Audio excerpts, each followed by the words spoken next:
Kandhamal police को मिला बड़ सफलता। एका सांगरे 6 रु अधिक माओवादी टळिले।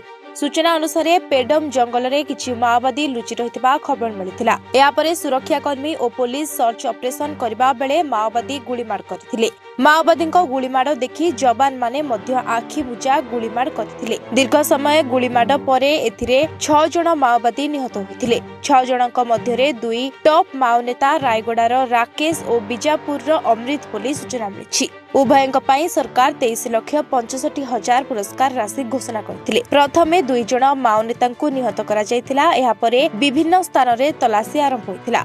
तलाशी बेले गुलीमाड़े आउ 4 जनक मृतदेह ठाब होइथिला।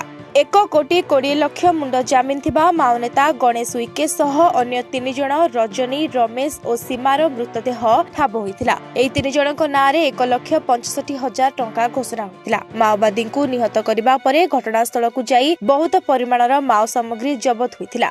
2टी लैंडमाइन 6टी बंदूक सह जीवंत गुली आदि जबत होइछि। माओवादी गणेश केंद्रीय कमिटी सदस्य थिबा सह ओडिशा संगठनर मुख्य भाबे काम करुथिला।